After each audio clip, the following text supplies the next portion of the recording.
दोस्तों, भारत के हृदय स्थल पर स्थित नागपुर शहर, जिसे महाराष्ट्र की उपराजधानी के रूप में भी जाना जाता है, मुंबई और पुणे के बाद नागपुर शहर महाराष्ट्र का तीसरा सबसे बड़ा शहर है। आज नागपुर शहर अपने नए नए इंफ्रास्ट्रक्चर प्रोजेक्ट के बदौलत देश और दुनिया में अपनी एक अलग ही पहचान बना रहा है। और अभी हाल ही में नागपुर शहर ने देश का पहला 4 लेयर ट्रांसपोर्ट सिस्टम बनाकर एक अलग ही इतिहास रच दिया है। वैसे तो आज नागपुर में कई सारे इंफ्रा प्रोजेक्ट पर निर्माण कार्य चल रहा है, परंतु दोस्तों अब केंद्र सरकार ने नागपुर से साउथ ईस्ट में कृष्णा नदी के तट पर स्थित विजयवाड़ा शहर तक सीधी कनेक्टिविटी के लिए एक नए एक्सप्रेसवे बनाने की तैयारी शुरू कर दी है। और आज की इस वीडियो में हम नागपुर विजयवाड़ा एक्सप्रेसवे पर ही चर्चा करने वाले हैं, जिसमें हम जानेंगे इस प्रोजेक्ट के बारे में कंप्लीट डिटेल और साथ ही जानेंगे प्रेजेंट में इस प्रोजेक्ट पर क्या कार्य किया जा रहा है। दोस्तों, आप भी एक कार्य कर सकते हैं हमारा मनोबल बढ़ाने के लिए वीडियो को लाइक और चैनल को सब्सक्राइब करके।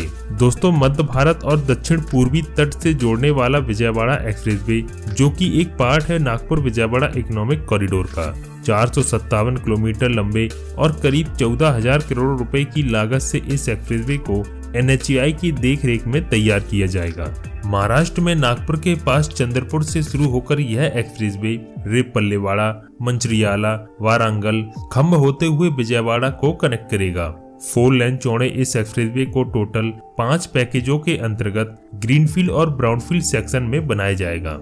इसके ग्रीनफील्ड सेक्शन में विजयवाड़ा खंभ वारंगल और वारंगल मंचिरियाला पैकेज शामिल हैं, जबकि इस एक्सप्रेसवे के ब्राउनफील्ड सेक्शन में मंचिरियाला रेपल्लेवाड़ा और रेपल्लेवाड़ा चंद्रपुर पैकेज आएंगे। चंद्रपुर से आगे यह एक्सप्रेसवे 4 लेन हाईवे के रूप में नागपुर को कनेक्ट करेगा। यानी कुल मिलाकर 457 किलोमीटर के इस एक्सप्रेसवे में से 310 किलोमीटर का पैच ग्रीनफील्ड और 147 किलोमीटर हिस्सा ब्राउनफील्ड होगा। अगर प्रेजेंट टाइम में देखा जाए तो नागपुर से विजयवाड़ा तक का सफर तय करने के लिए हैदराबाद और आदिलाबाद होकर टोटल 770 किलोमीटर की दूरी तय करनी पड़ती है, जिसमें 13 घंटों का समय लगता है।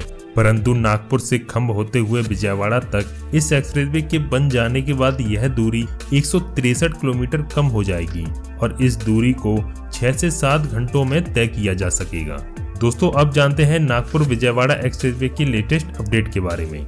NHAI ने बताया कि महाराष्ट्र, आंध्र प्रदेश और तेलंगाना के बीच बेहतर कनेक्टिविटी के लिए इस एक्सप्रेसवे की फिजिबिलिटी रिपोर्ट और DPR पहले ही तैयार की जा चुकी है। और अब NHAI ने तेलंगाना में मंचिरियल और वारंगल के बीच 108 किलोमीटर लंबे ग्रीनफील्ड सेक्शन के लिए दिसंबर 2022 के लास्ट तक टेंडर ओपन करने की बात कही है।